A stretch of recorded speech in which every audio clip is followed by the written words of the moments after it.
and we can tell you that it's a very exciting journey preparing for judiciary.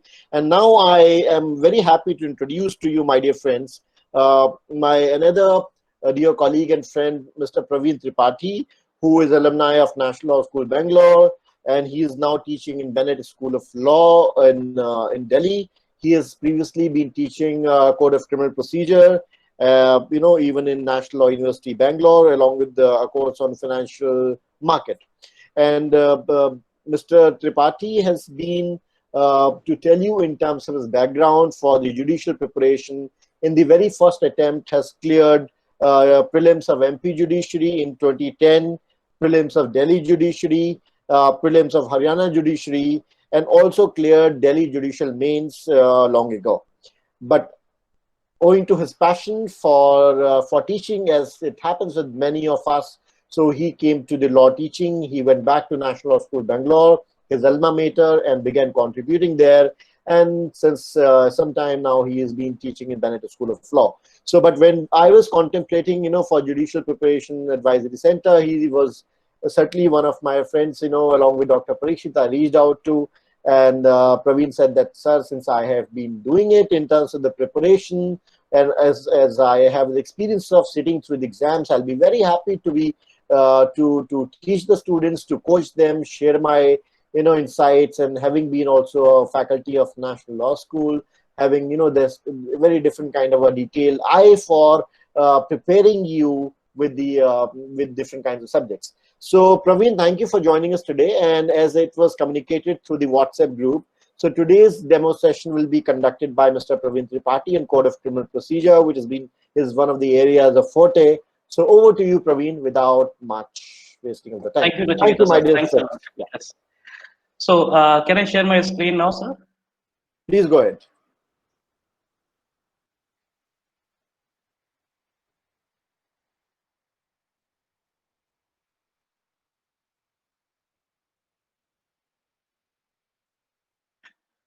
So welcome to JPAC, and this is just a demo session about how we are going to teach online and what portions and what specificity we have to see with respect to judicial services. Now, before jumping on the topic directly, let us first see, when you see prepare for judicial services, or when we will be teaching at JPAC, there are three components which you have to see with respect to judicial services. Okay, there is a prelims exam, there is a mains exam, and then there is finally an interview process. Okay, now if you think that you can study in isolation for prelims and study in isolation for mains and then interview, that will be a hazard for you in future. So at JPAC, what we do, we will be teaching you in order to prepare you for all the three components at the same time.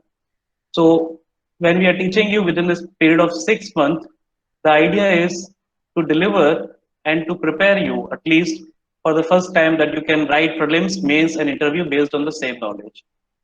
Now, the methodology which we will be adopting here will be, we will be teaching more topic wise. Okay. Also, we will be going into the same stream and breaking up the individual provisions.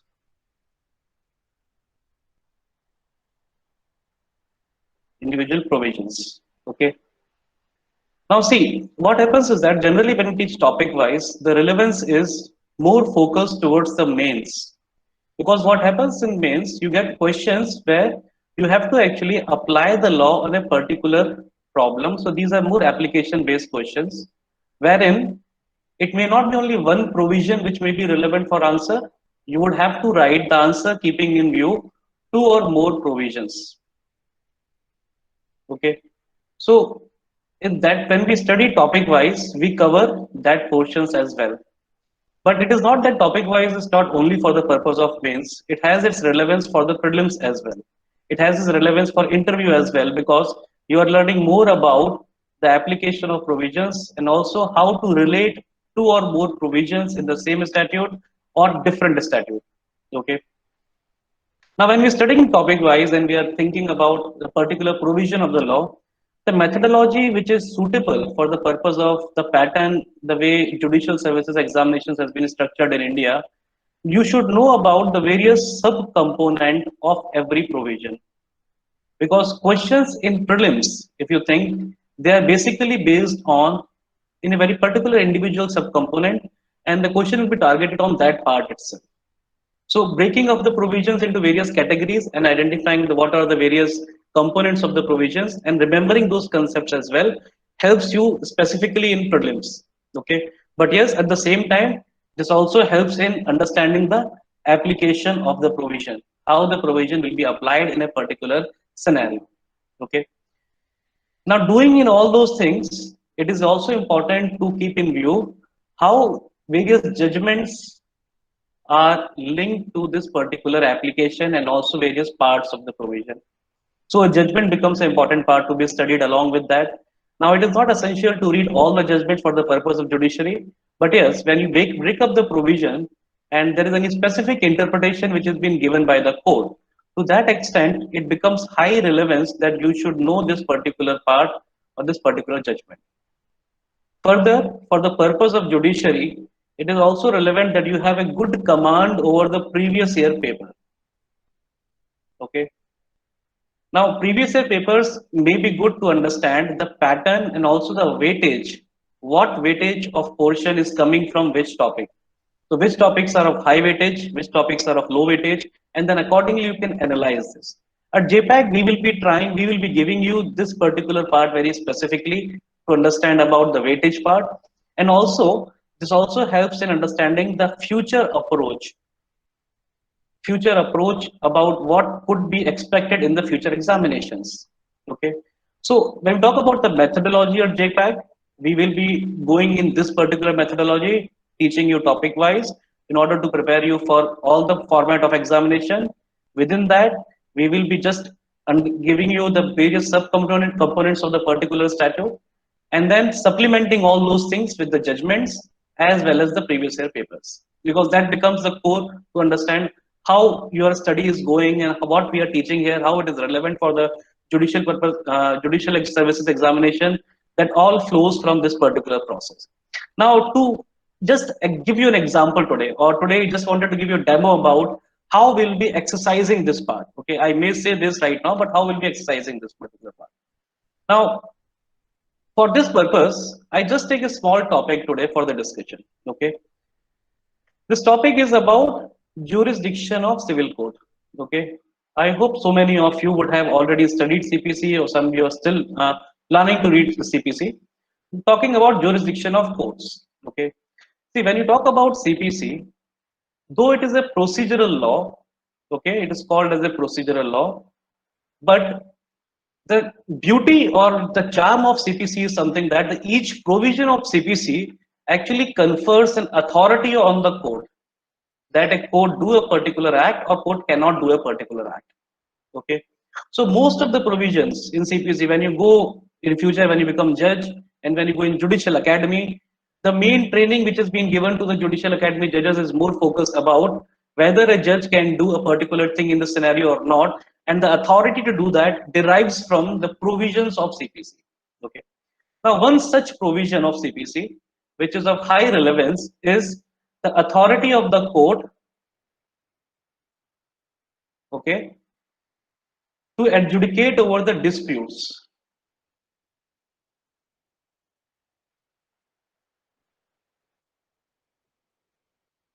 Now, for this purpose, Section 9 of CPC becomes the principal provision which gives the authority to the court to decide any civil dispute. Okay. Now, if we can just have a look at Section 9 of CPC, I hope Section 9 of CPC is visible to you all. Now, if you see Section 9 of CPC, it starts with the word courts to try all suits of civil nature unless barred. Okay, this is what the mandate which is being provided under Section 9, which declare that courts will have jurisdiction to try suits of all civil nature. But merely doing this will not be sufficient. We have to also see how the provision is also structured. Now, if you see the structure of this particular provision, Okay, section 9 specifically. Section 9 is divided into two parts. It may look one provision, but there are two parts which is there in section 9. One is the court shall, subject to the provisions herein contained, have jurisdiction to try all suits of civil nature. So I consider this as one part of CPC, one part of section 9. The second part of section 9 starts from here, which is accepting the suits of which their cognizance is either expressly or impliedly barred. So this becomes the second part of this. Now see, first part of section 9 is a kind of a declaration which is positive in nature, allowing the court to try all suits of civil nature. And second part of the provision is negative in nature, which just bars the jurisdiction of the court, which are either expressly or impliedly been prohibited by any particular law. So first of all, this provision is divided into two parts, which you have to be very clear. Now, that does not mean that the authority of the civil court is absolute in nature. Okay, this authority may have certain restriction on it. So when we understand the jurisdiction, the word jurisdiction as the authority of the court, now that authority is not absolute. So court cannot try every civil suit or every suit of civil nature. There may be certain restrictions which may be imposed where the court is barred to try this particular suit. So this is what the positive and the negative part of section 9. Now, if we further break section 9 into different categories, or we call it as a subcomponent, okay? We call it as a subcomponent of section 9. First thing you notice that it starts with the word the court shall, okay? So this is our one component, whether because this provision is mandatory in nature, where the court shall have jurisdiction, okay? Second part of this section is subject to the provisions herein contained. Okay, I number this as a second condition or second component of this particular provision. Have jurisdiction to try all suits of civil nature. Okay, I consider the third component of this provision. And then cognizance is either expressly or impliedly barred. I consider the fourth component of this particular provision. Now, in order to apply section 9 in any particular scenario, you should be well equipped with these four components. Okay, because that is the application part of section 9, but we are moving on to now using the subcomponents. So, if I just use the same four components here and divide the same four components into four categories, okay, the first word is shall, okay, second is about suit of civil nature. Third is subject to provisions herein contained. And fourth is cognizance not barred. Now, each term or each particular subcomponent has its own understanding and which requires a more explanation on that. Okay. Now, starting with the first part, that is the word use of word shall in section 9. Now, by the usage of the word shall, okay, the provision has directly created a mandatory nature on the jurisdiction of the civil court. That means that the court shall always have jurisdiction if it is a suit of civil nature, subject to provisions herein contained, which is in CPC, and it should not be barred by. If this is the scenarios of these three conditions are met, court shall have jurisdiction. Okay. Further, this mandatory nature also help in something which is called as a presumption of jurisdiction. Presumption of jurisdiction. Now, what is this? As you all know, there are two parties in any particular suit. There is a plaintiff and then there is a defendant. Okay. Now, when a plaintiff writes a plaint in any particular suit, in a plaint there is a specific paragraph where you have to write jurisdictional fact. Okay. Jurisdictional fact. Jurisdictional facts are actually that information or those facts which confer or which actually establishes the jurisdiction on the courts. Okay. Now you have to write here jurisdictional fact here. Now, if defendant in his written statement wanted to object or challenge this particular jurisdictional fact, the burden will be always on the defendant to prove that the court does not have jurisdiction. Okay. Otherwise, the general rule in your Indian Evidence Act is what? The person who alleges a particular fact, he should prove it. But because of the presumption of jurisdiction, which is there because of the mandatory nature of Section 9, if plaintiff just have to mention about the jurisdictional fact, it is the defendant who objects. The burden lies on him to prove it. It is always believed that if there is a right, there is a remedy for that. And if there is no authority created by the law for the particular remedy, civil courts will always assume jurisdiction because that is the de facto jurisdiction which is vested with the civil courts. Okay. So this is about the nature of your nature of use of the word shall. Moving on to the next component, it uses the word civil nature and does not use the word in the provision civil suit or only civil. The word uses civil nature. So let us take an example about what constitutes a civil nature suit. Okay. Just see an example here. Okay. Suppose this is a particular temple. Okay. This is a particular temple. And there is a road which passes by in front of this particular temple. Okay. One fine day in the evening walk, I was just roaming around and I just went near the temple and I stood there in front of temple. Okay. Some people came and they started giving me some charity, some donations, and I started happily started accepting it.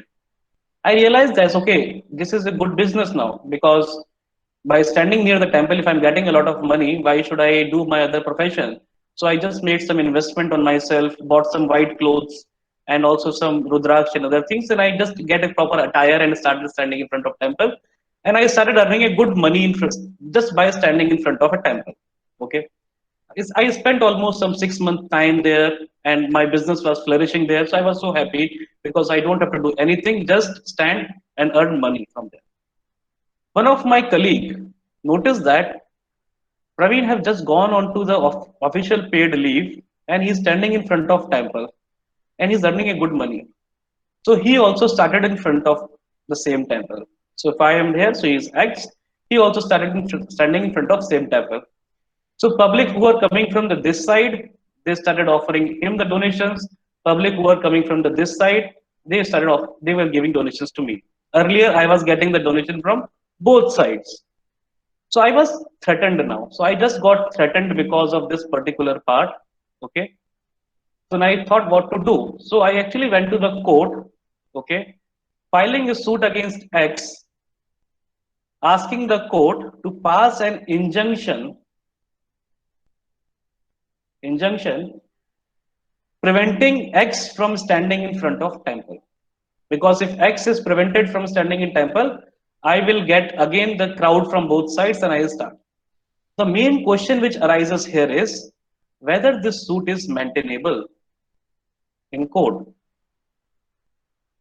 Whether the suit is maintainable in court. Because court's authority or authority of the court to hear a dispute is only to an extent that it should be a civil nature suit. But the suit which I have filed, whether that is a civil nature suit or not. To state or to explain what constitutes a civil nature suit, there is a famous case of PMA Metropolitan versus Moran Mar Mathoma. Moran Mar Marthoma. Okay, it's AIR 1995, Supreme Court 2001. Okay, 2001. Now in a PMA Metropolitan case, there was the same issue. Issue was more about when there is a mixed question. So in PMA Metropolitan, there is a question about church and certain ceremonies on the church, and then dependent on those ceremonies, whether a particular person will be becoming the priest in this particular church or not, that was dependent. So certain part of this particular dispute was based on certain religious ceremonies. Okay. And based on these religious ceremonies, the person will be getting a right to become or to hold office of a priest or not. Now, in this case, the question arises: religious ceremony, which is being offered or which is being the part of a religion, that is cannot be a civil nature suit. That cannot be a civil dispute because that relates to a religious ceremony. Now, in this particular case, court actually explained the meaning of the word civil nature. Court actually used and break up the provisions or break up the word civil and nature into two different categories. Okay. And court stated that the word civil, okay, relates to any civil right which is being conferred on the individual. So any individual civil right which is conferred on the individual, that becomes a civil. So when you go and file a suit for right to property, when you go and file a suit for right to worship in a temple, those all are something which is a civil rights which has been conferred on you. Okay. Now those civil rights, if they have you have a breach of any such civil right, then in such cases it becomes a civil suit. But then section 9 also uses the word nature. Okay. It not merely the word civil, but the word nature is also used.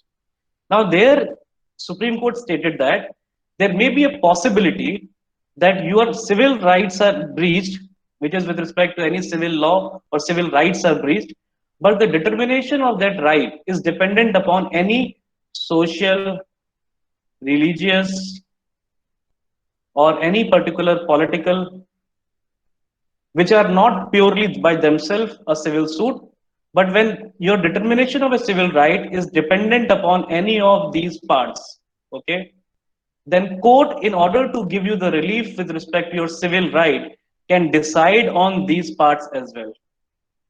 Okay. So court can take up a question of social issue, court can take up a question of religious issue, court can take up a question of political issue. Why? Because that is ultimately going to affect your civil right. But if you come to the court per se stating a social right, okay, social right in a manner where you come to the court and ask the court that particular community people are not calling me in their marriage functions, or I am just being outcasted, wherein I am not being invited to any of the marriage functions which the community people organize. Now, if you have been outcast, or if it is a question preliminary related to caste, not affecting your right to property, not affecting your right to use the community property, then in that case, that is just merely a social right. Court will not be trying this. Court will try this only if you have been outcasted from the community, and because of the outcast, your right to draw water from the well, that has also been taken away. Now, when you have right to draw water from the community well, that has been taken away based on a question of that you are outcasted. Now, in that case, court can try both the questions together, and that becomes what? That becomes a civil nature suit. Suit which has a civil component as well as suit which has a other component as well. Okay.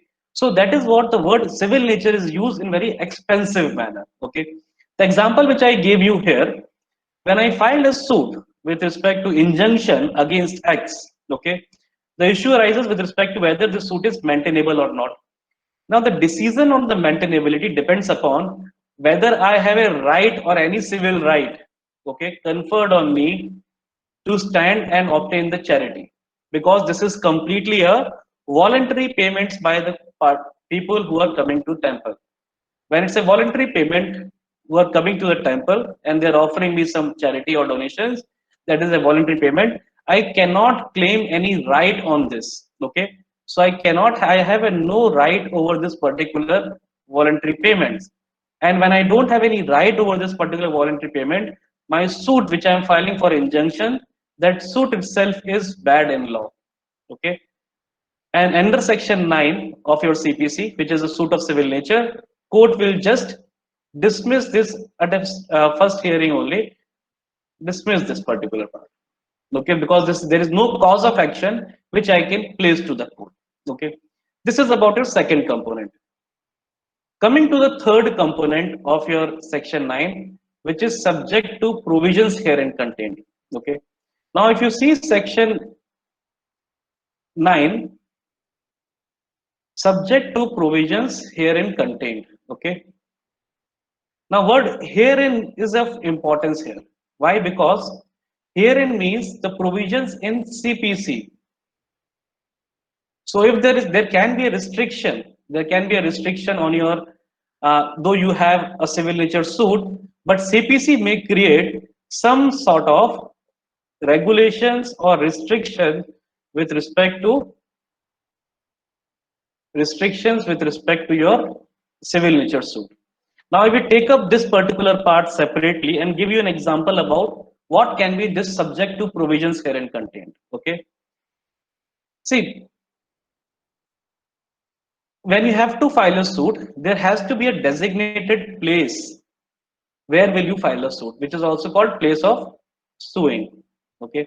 Just because you have got a civil nature suit cause of action, that doesn't mean that you can go any part of the country and file the suit to any court in country. Okay, you have to get regulated by the provisions of CPC. Now, provisions of CPC generally divide the jurisdiction or the place of suing into three components: territorial, pecuniary, and subject matter. Okay. With respect to territorial jurisdiction, there is provisions from section 16 to section 20, which generally governs which place or territory wise where will you go and file the suit. With respect to pecuniary part, section 15 and section 6, something which governs the pecuniary jurisdiction in CPC, but broadly speaking, pecuniary jurisdiction is not controlled much by CPC. Why? Because pecuniary jurisdiction of the courts are generally being regulated by state laws. The state define what will be the jurisdiction of civil judge junior division, what will be the jurisdiction of civil judge senior division, what will be the jurisdiction of DJ, and then what will go to the original jurisdiction of high court. Okay. So generally state laws generally govern this particular part, but within that state laws framework, CPC within section 15 and section 6 regulate to some extent. Subject matter jurisdiction is about more comes from the special law. Okay. So suppose, for example, there is a family law. Okay. Family law or Family Courts Act. Okay. Family Courts Act specifically states that disputes which are related to the family or which are with respect to domain of the family law itself, all disputes will go to family court. They will not come to civil court. Now, provided district has a family court. If the district does not have a family court in district, then in such cases, you will come to the civil court. If the district has family court, you will go to the family court. So this proposition, you can just see section 8 of your Family Courts Act. Okay. But for the sake of example of subject to provisions here in content, we can just elaborate over this particular part right now. Okay, keeping in view the time as well.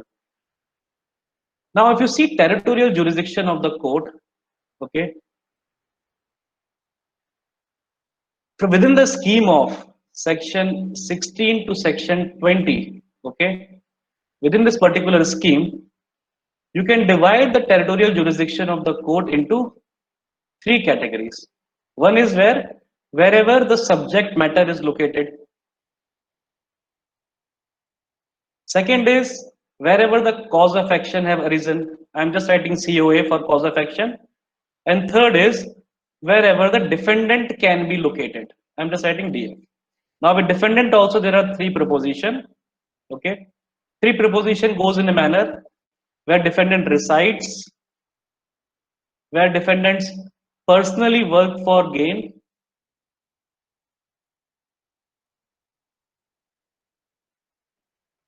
okay, and where defendant carries on business.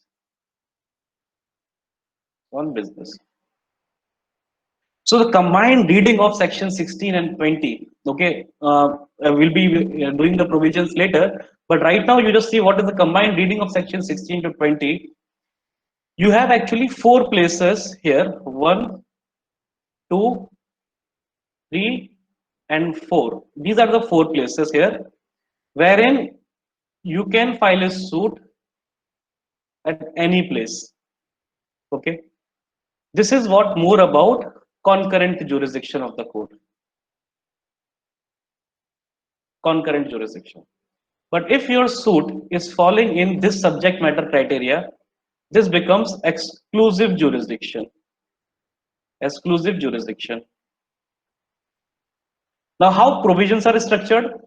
You see, subject matter jurisdiction or this part, section 16, clause A to F, it provides you that suits with respect to immovable property, okay, wherein you are asking for recovery of immovable property, you are asking for foreclosure of mortgage, you are asking for redemption of mortgage, you are asking any right in the property or immovable property. All those suits which are defined in section A to section F, okay, they should be filed where the property is located. No other place you can file this. You can file the suit only where the property is located. Okay. So section 16 clause A to F gives you an exclusive jurisdiction. Okay. Now when you come to the other side, okay, we're talking about concurrent jurisdiction. Concurrent jurisdiction flows from different provisions read together. So proviso to section 16, section 19 and section 20. These three provisions allows you to file a suit at either place. You can file here, here, here or here. Okay. That is where the importance lies. If something comes in these provisions, okay, section 16, 19 or 20, then you have a choice of jurisdiction, choice of territorial jurisdiction. But if something falls in section A to F of CPC, then you don't have a choice with respect to that. You have to file the suit wherever the property goes in. Okay. Now this is of high relevance. High relevance because see, if I just expand it further, when we are talking about you have to study topic wise, if we expand it further, you people would have read or you would be reading in your contract section 28, which talks about agreement and restraint of legal proceedings. Okay. Now, when you have a multiple jurisdiction by a contract, you can fix up, okay, I will file a suit here only. By an agreement, you can freeze a particular place. Okay. If you have a multiple jurisdiction and the decision, or if you think about the what I'm saying right now, the ratio, it comes from where? It comes from the decision of Hakam Singh versus Gammon India Limited. Gammon India Limited. Okay. Wherein this is a 1971 Supreme Court judgment, and AIR page number for this is 740. Okay, this is AIR. Okay. So from there, a jurisprudence flows that when there are multiple jurisdictions, then you can fix up one place. Okay. But if your suit is falling in this section 16 to 16 clause A to F, okay, then you don't have a decision to make. It's such like you can make as per the Hakam Singh in this particular class of courts. You have the choice, but here you don't have a choice. You have to file the suit wherever the property is located. Okay. If I can just give you a small example about how this works. Okay. There is one case of Harsha Chimillal Modi versus DLF. Now, in Harsha Chimillal Modi versus DLF, what happened? Okay, this is a 2005 Supreme Court judgment. DLF have entered into an agreement with Mr. Harsha Chimillal Modi for an apartment buyer's agreement, wherein property is located in Gurgaon. DLF has its registered office in Delhi. And in the agreement, which is apartment buyer's agreement, they have frozen the place Delhi as a jurisdiction of any dispute arising from this particular agreement. Okay.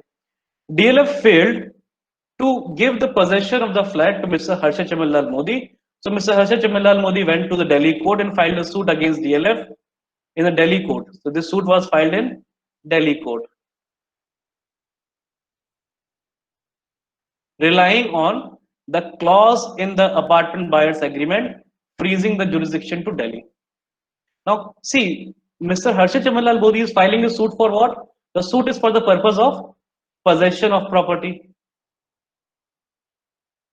Possession of property falls in section 16 clause A of CPC. Property is located where? In Gurgaon. Suit is filed where? In Delhi. Now, whether this work out or not. So this is the problem. Now, in DLF case, what happened? DLF themselves, after 8 years of the pending suit, they filed an application for amendment of pleadings under section Order 6, Rule 17, and now they wanted to amend the pleadings by putting an objection in the pleadings that Delhi court does not have jurisdiction. Now that is what they have actually pleaded in their pleadings. Now when they objected, court have to frame the issue over that, court have to try this particular issue, and court said that the suit which Mr. Harshad Chamanlal Modi have filed in DLF against DLF, that falls in section 16 clause A, hence Delhi court does not have jurisdiction. Now why Delhi court does not have jurisdiction? Further, you have to see that because why? Section 16A is exclusive jurisdiction. Okay. Now, when something is falling in exclusive jurisdiction, by an agreement, you cannot confer the jurisdiction to other court. So, the jurisprudence which flows from Indian Contract Act with respect to agreement and restraint of legal proceedings, you cannot confer the jurisdiction on the court where there is no jurisdiction on the court at all. But when there are multiple courts have jurisdiction, you can choose which court you wanted to file the suit. So the two judgments will be read together for the purpose of understanding the territorial jurisdiction of the court. Okay. So I'm not going much deeper into this right now. Coming back to our discussion, that is section 9. Okay. Now when we see in section 9, subject to the provisions herein contained, okay, we have to read the jurisdiction of section 9 or jurisdiction of the court under section 9 subject to almost all the provisions of CPC. That is section 16, 17, 19, 20, 21. All provisions of CPC will somewhere be affecting the jurisdiction of the court. So we have to actually see that. When you see section 11 about res judicata, okay, that affects the jurisdiction of the court, because if something is already been tried in the former suit, subsequent court cannot try it.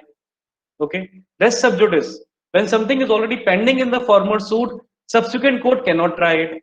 That is what restriction on the jurisdiction of the court. So when we read the phrase subject to provisions herein contained, we look for both things. We look for the provisions which are contained in CPC. Okay. Coming to the fourth part. Fourth part is about cognizance should not be barred either expressly or impliedly. Okay. Now, this is an important part because there are various external statutes. Okay. So when we say about cognizance not barred, we are not looking into the bars which are created under CPC. That is being covered by point number 3.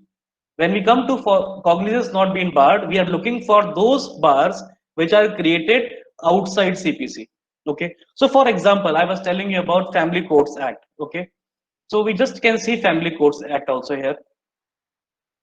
So if I can, is the Family Courts Act section visible to you people? Yes, sir. Yes, sir. Section 8 is visible? Yes, sir. Okay. Now section 8 of Family Courts Act states about exclusion of jurisdiction. Okay. It says that where a family court has been established in any area, no district court or any subordinate civil court referred in above it will have exercised any jurisdiction in respect of any suit or proceeding. Now this is what? This is just an example about express bar that a court cannot, even if it is a civil nature suit, court cannot try it. Why? Because in your district there is a family court, and section 8 of your Family Courts Act specifically says that if there is a family court, civil courts cannot try it. So this becomes what? This is a subject matter exclusion, that all family disputes will go to family courts, and this is also an express bar on the authority of the court that a court cannot try a suit where there is a family court. Coming to the implied bars, okay. Implied bars are not such like a express bar where there is a specific provision which is ousting the jurisdiction of the court. Okay. Implied bars are more in nature of that because of public policy, you may not be able to go to court. For example, you have called a witness in your case, promising him that I will pay you certain money, you just come and be a witness in my particular case. After the case is over, witness wanted to enforce this particular promise and he filed a suit against you. Now, this agreement is what? This agreement is actually void under Section 23 of your Indian Contract Act, because this is something which is against the public policy. You cannot pay separately to the witness. See, there is something about witness compensation, that's a completely statutory thing. But you cannot promise to pay a witness something to appear and present you something. And that even if that contract has been entered, these contracts are not enforceable. So because of public policy, you will notice that there are certain implied bars on the jurisdiction of the court, even if it may be a civil nature suit, but impliedly these are barred from the jurisdiction of the court. Other example could be interstate river dispute. Can a civil court try that? No, because there is a specific constitutional mechanism which has been created for that. Enforcement of fundamental rights. Now, if there is a breach of fundamental right by any particular statute and you wanted to challenge the validity of this particular statute, you will go under the writ petition. Civil courts are impliedly barred from trying this particular suit. So, and even if the question of law in any particular suit regarding the constitutionality or validity of any statute arises, civil court cannot try this particular issue also. They have to refer the matter to the High Court under Section 113, read along with Order 46 of CPC, because they don't have power to do that. These are the implied bars which comes on this. Okay. With respect to this particular part, cognizance not barred, there is a good case arising from the state of MP. It is Dhulabai versus state of MP. Okay, this is 1969 Supreme Court. AIR page number is, I think the page number will be around 78 or 79. Okay, page number is 78 or 79 there.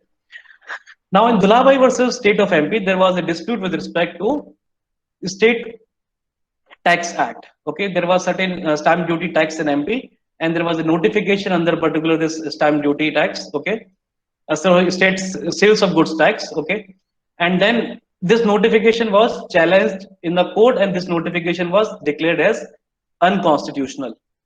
Now, by the time it was declared unconstitutional, Dhulabai have already paid some money under this particular state notification. And he wanted now since the particular notification is declared to be unconstitutional, let me file a suit to recover my money which I have already paid as a tax. Okay, so he filed a suit against state of MP. Now, when he filed a suit against state of MP raised an objection that the particular subject matter falls in the State Tax Act. There is a specific machinery which is created under the State Tax Authority. If Dhulabai has any dispute, he should come to the particular machinery and ask for the particular dispute. Now, the issue main here is whether having an authority under a particular special statute will exclude the jurisdiction of civil court or not. So the principle with respect to exclusion of jurisdiction, okay, exclusion of jurisdiction was propounded in this particular case, which still holds good, and it's a landmark case on the particular authority exclusion of jurisdiction.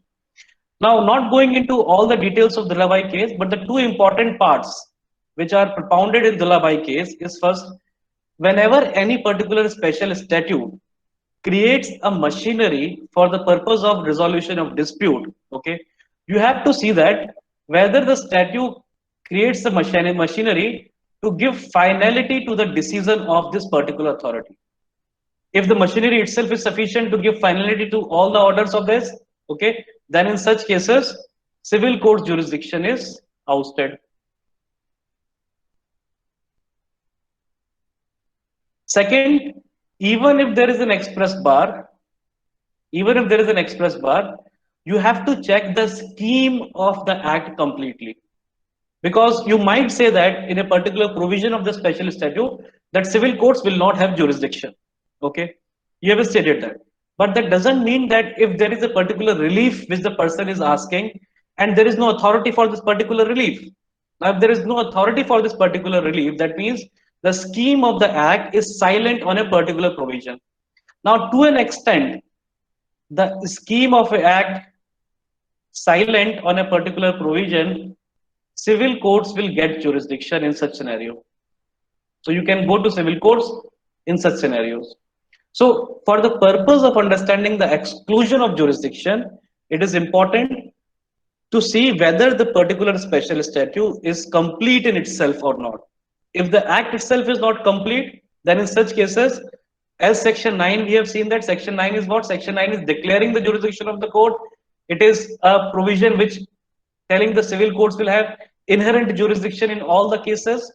That revives again back. So that is where section 9 is more based on a maxim which is called as a ubi just ibi remedium, where there is a right, there is a remedy. So if in a particular statute, special statute, there is a right, there will be a remedy for this particular part as well. Okay. So this is just a small discussion about your section 9. So section 9 may look small, okay, but section 9, when you split up into various provision, it becomes a very big thing. So you have to actually read section 9 in light of judgments. You have to break section 9 into various parts. You have to understand section 9 in light of various examples to see what constitutes a civil nature suit, what does not constitute civil nature suit in this, right? So I think Nachiketa sir, I just stop it here only right now because already it's 8:05 right now. So Yeah, no problem. yes. Correct. So yeah, my dear friends, everyone, I hope you would have enjoyed the discussion. You feel free to reach out to me for any further clarification. The idea was to give you a hang of the entire scheme of things, how we're going forward in terms of teaching you. Sorry, Nachiketa sir, Yeah, sorry to yeah, interrupt. go ahead. We still have time. If someone has any specific questions to ask, this online model also helps you to ask various questions if you want to ask any questions with respect to the topic which you have discussed. If anyone has any specific questions. Excuse me, sir. Am I allowed to ask a question? Yeah, go ahead, Rahul. Sir, I would like to know about res judicata, if you can address it. Okay. See, res judicata was something which was not right now in demo, but see, res judicata is what? Res judicata is something which is based on any public policy. Okay. What is the public policy? That there should be an end to litigation. Okay. Let me start my camera first here so that I can see you and you can also see me. Okay. So res judicata is actually based on a public policy that there should be an end to the litigation. That means there should not be any litigation which should continue perpetually throughout the life of the litigants. So if a particular dispute is already been settled by a particular court, which was competent to try this dispute, matter was directly and substantially an issue, parties were same, parties were having the same title also in this particular case, and matter was heard and finally decided in the former suit, then a subsequent suit re-agitating the same thing again and again will not be in the interest of the justice. It will also not be in interest of the republic. So section 11 actually carves out a provision with respect to res judicata, wherein section 11 is also a kind of a what? Section 11 is a kind of a restriction on the authority of section 9 to try or adjudicate over any dispute. Because if a matter is already been heard and finally decided, then it cannot be tried again.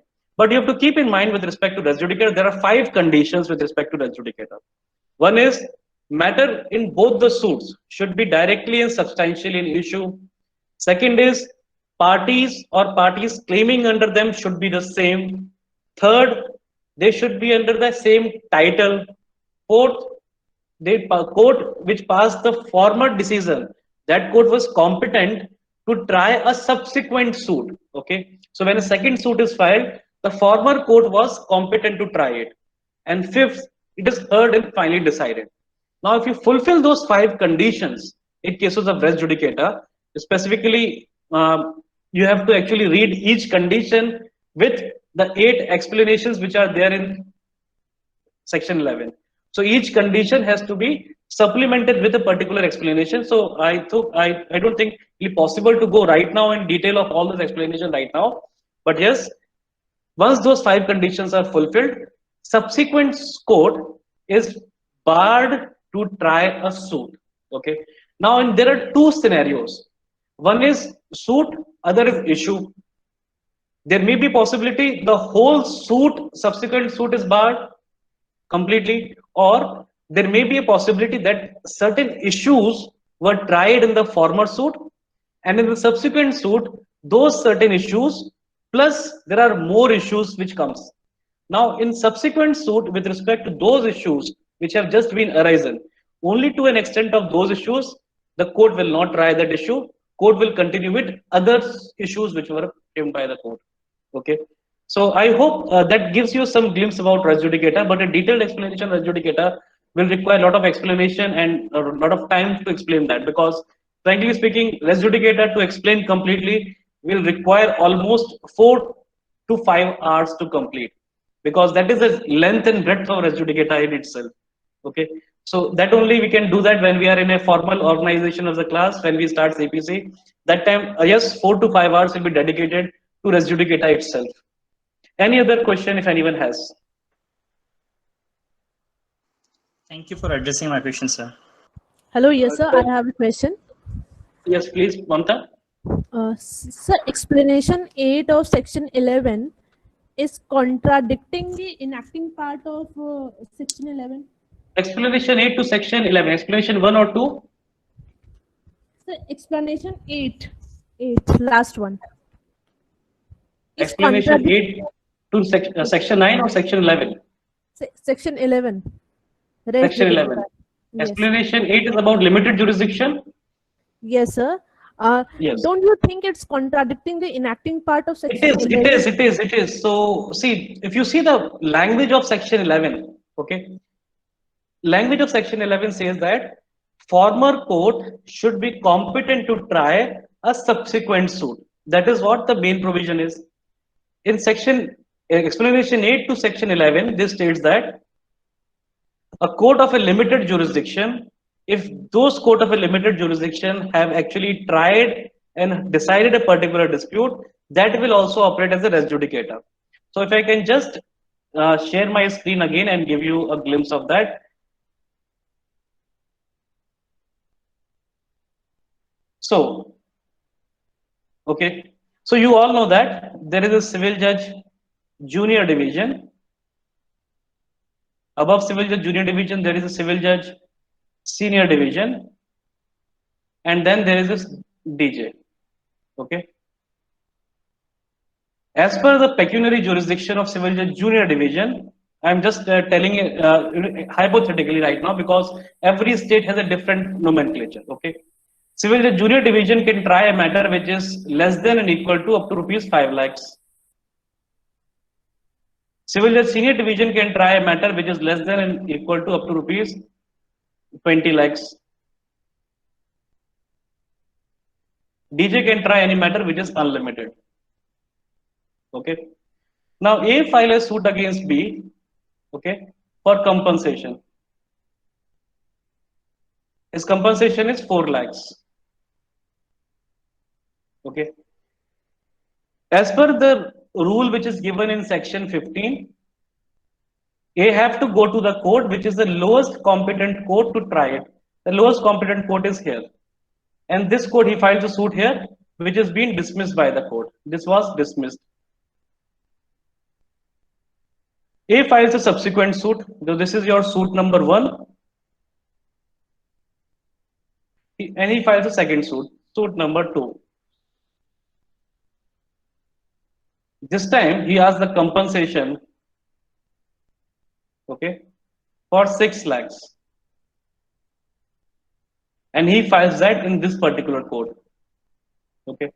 Now, if you see section 11, main provision, okay, main provision, it says that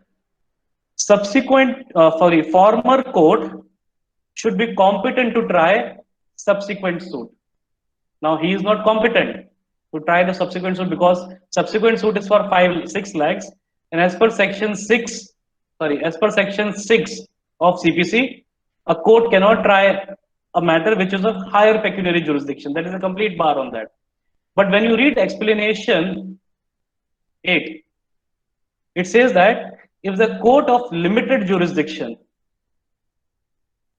passes a particular decision, okay, then in such cases, this will be acting a bar for the subsequent suit. So what your friend was asking is whether explanation 8 is in conflict with the main provision. Okay. Yes, this is a conflict with main provision, and that is where the decision of Sulochana Amma versus Narayan Nair, okay, versus Narayan Nair comes into picture. Because before Sulochana Amma versus Narayan Nair, the understanding was that explanation 8 is not is only applicable to limited jurisdiction by special statutes. That means if there is a rent control laws, if there is a revenue code, so explanation 8 is applicable only to those special jurisdiction which is conferred by special law on those limited jurisdiction conferred by special law. But certain high courts were with the view that no, this is not the scenario. Limited jurisdiction may also include pecuniary limits as given by the state laws. So there was a conflicting opinion in the high court. Some high courts were believing this part, some high courts believing this part. Sulochana Amma versus Narayan Nair finally gave a rest on this particular decision, wherein they accepted the view that limited jurisdiction includes pecuniary as well as the special jurisdiction conferred by special statute. In Sulochana Amma, they also acknowledged this particular conflict, that this explanation 8 is in conflict with the main provision because explanation 8 here is actually acting like a substantive provision altering main provision. Ideally, when explanation 8 was added, the legislature should have amended main provision, but main provision was not amended. Explanation 8 was added, which is in conflict. However, after Sulochana Amma versus Narayan Nair judgment, I don't think we have to just rely on explanation 8 alone or main provision alone. You have to read this along with Sulochana Amma versus Narayan Nair. And that's a good question you have asked here. See, that is why merely reading the provisions or the statute books will not be sufficient. You have to complement these things with the judgments of the courts as well, because that helps you greatly when you're writing your mains. Okay, when you're writing your mains, that helps a lot to highlight these provisions with respect to questions. I hope Mamta have responded to your question. Yes, sir. Thank you, sir. Yes. Any other question anyone has? Okay. I think Nachiketa sir, our questions are over, so we can just close the Q&A session right now. Right. Yeah. Thank you, Praveen. Thank you so much for a very elaborate and detailed session in demonstration class. And thank you everyone for joining. So the idea was to convey to you the message and the hang of the entire environment, how we are going to move forward in a very comprehensive and detailed way for helping you prepare for the judicial service examination. So, and I know that main part, apart from the teaching, is always the economic factor, which comes into play, which some of the students have been sharing with me even before, we were coming up the plan to launch JPAC. And that's how we have taken care of that in the best possible way. And in fact, to convey a message very clearly that that we are law teachers, who have come forward to take it forward. Hence, we are not in that sense binding any student to 100% go only for the entire package of preparing for judiciary, because we understand the economic distress and everybody in houses is going through. But yes, definitely the comprehensive package is most beneficial because it puts you on a track mode, undisturbed and in a disciplined way. So that helps you prepare for prelims and mains and post that for the interview process in a very structured way. But apart from that, yes, you all are free in your own way, and it's being repeated only because so that you should not carry an impression, that there's one or the other kind of comprehensive subscription that is being promoted only. And as regards the teaching, you have seen one demonstration today. The another demonstration is tomorrow evening. So I am looking forward to that along with you. I'm sure you also must be looking forward to that. I had, like as many as Praveen, I was telling you, over 150 students who shared the Google form being interested, but not 150 joined, which is fine with me. which is fine with Praveen, because we know that it's a tough call, and we also looking forward to the most sincere kind of students whom we can motivate, charge, and can train, coach, so that you all can perform well. So, my dear friends, keep your spirits high and stay safe and make a wise and the reasoned decision. Feel free to reach out to us in case of any kind of issue that you face with regard to counseling if you require in framing and coming up with a decision. So you can, call the WhatsApp number and email has already been shared with you. And I think on that note, I wish everyone, good evening and goodbye. Take care. So some of you who may be, coming back for the next demonstration tomorrow. So we'll meet again if that will be a completely new group. So we will be, speaking to them. Thank you and have a nice day. Thank you, Praveen. Thank you, sir. Thanks a lot. Yeah. Bye-bye.